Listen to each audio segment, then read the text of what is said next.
Running is one of the best forms of exercise for weight loss, if not the best form of exercise for weight loss. A lot of people start out running to lose weight, and myself included in that. But when I started running, I realised that not only was I losing weight, but I also found a real hobby that I'm very passionate about and I now do every single day of my life. So here's 8 tips for running to lose weight. Now make sure you watch them all, because although they're all separate points, they all kind of work as one.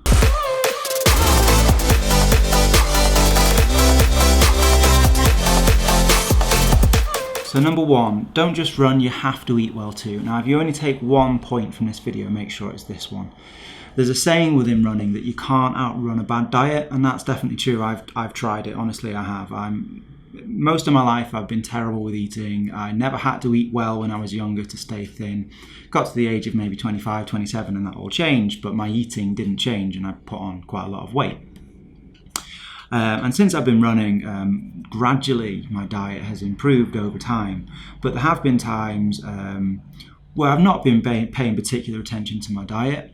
And even though I've been running, say, 60, 70k a week, up to, I think there's even weeks where I've run 100k, 60 miles, and I've not lost a single pound that week, because if I don't pay any attention to my diet, no matter how much I run, I probably won't lose much weight. So one of the most common pitfalls for running with weight loss is when you kind of think, because you've been running, that it's going to be okay for you to maybe eat something you wouldn't normally eat.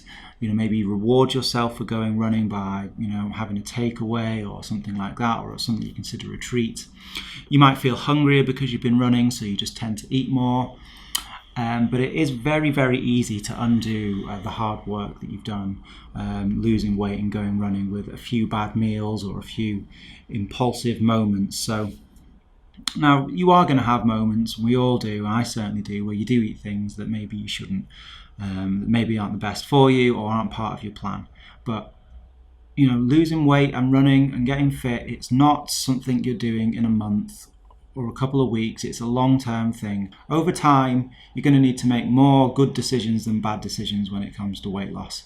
And those moments where you sort of impulsively want to eat something as maybe a reward, you're going to have to somehow get to the point where you can take your hand back out of the cookie jar, put the lid back on and go, it's not worth it. So number 2, now this might seem a bit obvious, but don't quit.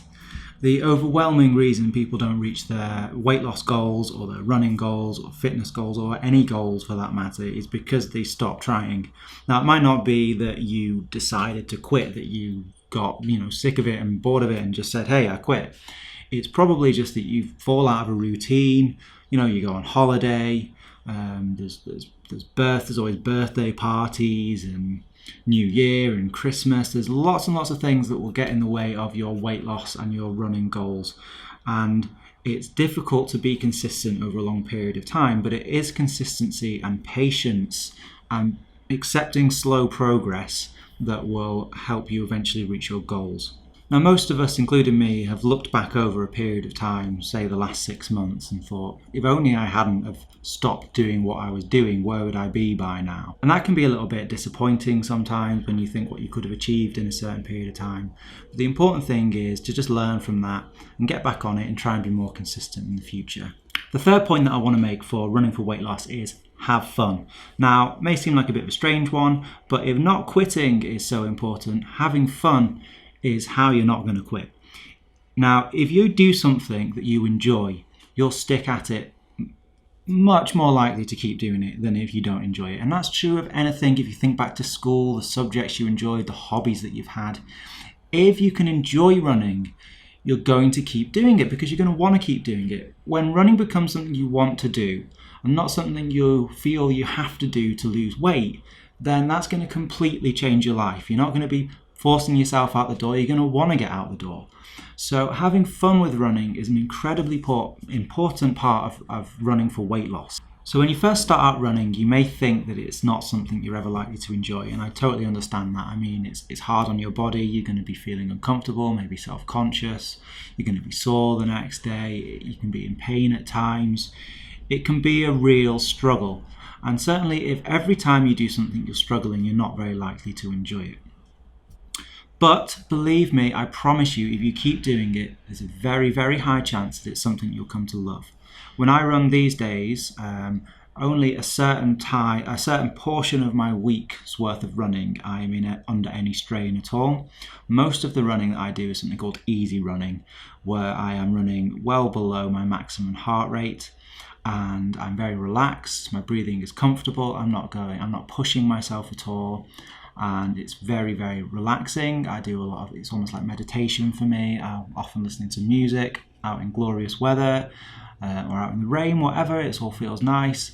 And sometimes you're running and it's something called a runner's high, and you'll close your eyes just for a moment, and it's the most peaceful thing you'll ever do. And doing that daily for me is a huge part of how I manage my mood and organize my thoughts. And I really hope that you stick at running and you reach that point where you feel like that. And hopefully it won't take long for you to do that.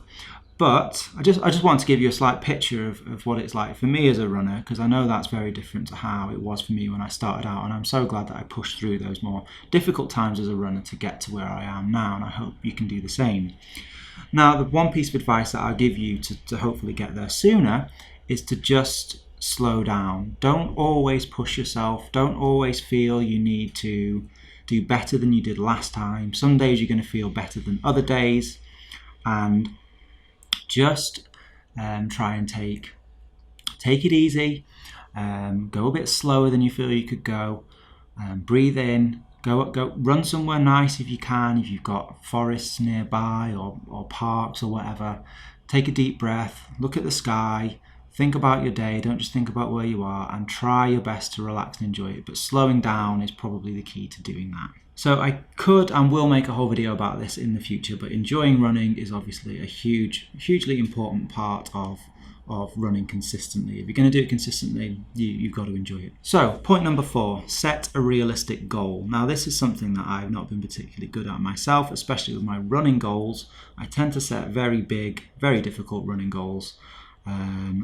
And that can put a lot of pressure on you that you don't really need. So I know a thing or two about setting overambitious goals, and it's the same with weight loss.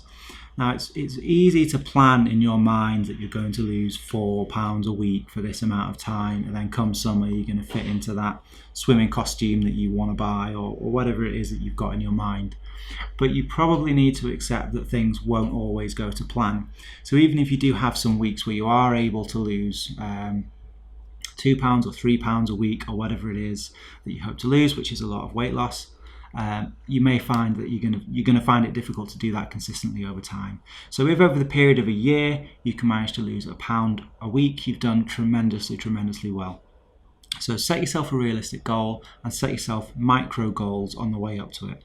And not just with weight loss, this helps with most of the things that I do, with my running goals as well. I've got my big running goals, but then I've also got some things along the way to look forward to and to encourage me along the way. So point number 5 is set a running goal as well.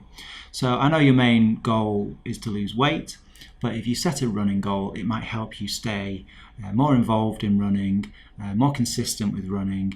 It may, if you're like me and you're a little bit competitive and you want to achieve your goals, it may just help you stay hooked into it.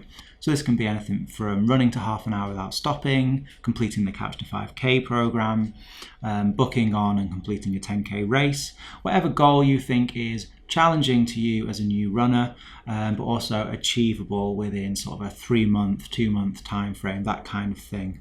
I think that's going to help you stay really hooked into running. So point number 6 is find other people to run with. Now, running in a way is a solo sport, but it's actually a very social thing.